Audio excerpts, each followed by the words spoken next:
ನಮಸ್ತೆ ಬಂಧುಗಳೇ, ಇವತ್ತು ನಾನು ನಿಮಗೆ ತಿಳಿಸ್ಕೊಡ್ಲಿರುವಂಥ ಒಂದು ಆರೋಗ್ಯಕರವಾದಂತಹ ರುಚಿಕರವಾದಂತಹ ಪೇಯ ನಿಮ್ಮ ಗ್ಯಾಸ್ಟ್ರಿಕ್ ಸಮಸ್ಯೆ ನಿವಾರಣೆಗೂ ಸಹಕಾರಿಯಾಗುತ್ತೆ, ಜೊತೆಗೆ ನಿಮ್ಮ ತೂಕ ಕಡಿಮೆ ಮಾಡ್ಕೊಳ್ಳಿಕ್ಕೆ ಸಹಕಾರಿಯಾಗುತ್ತೆ ಮತ್ತು ನಿಮ್ಮ ಪಚನಾಂಗಗಳನ್ನು ಶುಚಿಗೊಳಿಸ್ಲಿಕ್ಕೂ ಕೂಡ ಸಹಕಾರಿಯಾಗುತ್ತೆ.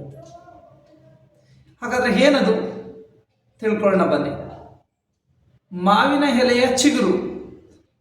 ಎಲೆಯ ಚಿಗುರನ್ನು ನೀರಲ್ಲಿ ಹಾಕಿ ಕುದಿಸಿ ಅದಕ್ಕೆ ಸ್ವಲ್ಪ ರುಚಿಗೆ ತಕ್ಕಷ್ಟು ಬೆಲ್ಲ ಮತ್ತು ಸ್ವಲ್ಪ ಅದಕ್ಕೆ ಏಲಕ್ಕಿಯನ್ನು ಹಾಕಿ ಅದನ್ನು ಒಲೆಯಿಂದ ತೆಗೆದ ನಂತರ ಅದಕ್ಕೆ ಸ್ವಲ್ಪ ನಿಂಬೆ ರಸ ಸೇರಿಸಿ ಕುಡಿತಾ ಬನ್ನಿ. ನಿಜಕ್ಕೂ ಕೂಡ ಅದ್ಭುತವಾದಂತಹ ಆರೋಗ್ಯದ ಪ್ರಯೋಜನಗಳನ್ನು ನೀವು ಇದರಲ್ಲಿ ಕಂಡುಕೋಬಹುದು. ಸೊ ಮಾವು ವಿಶೇಷವಾಗಿ ನಮ್ಮಲ್ಲಿ ಪ್ರಾಣವಾಯುವನ್ನು ಹೆಚ್ಚಿಸುತ್ತೆ, ಅಂದರೆ ಇದು ಆಮ್ಲಜನಕವನ್ನು ಹೆಚ್ಚು ಪ್ರೊಡ್ಯೂಸ್ ಮಾಡುತ್ತೆ. ಸೊ ಹಾಗಾಗಿ ಮಾವಿನ ಎಲೆಯ ಟೀ ಸರ್ವ ವಿಧದಲ್ಲೂ ಕೂಡ ನಮ್ಮ ಆರೋಗ್ಯ ವರ್ಧನೆಗೆ ಸಹಕಾರಿಯಾಗಿದೆ. ಇಂತಹ ನೈಸರ್ಗಿಕವಾದಂತಹ ಟೀಗಳನ್ನು ಉಪಯೋಗಿಸಿ ಕಾಫಿ ಟೀಗಳಿಂದ ಆಗುವಂತಹ ಹಾನಿಯನ್ನು ತಡೆಗಟ್ಟಿಕೊಳ್ಳಿ.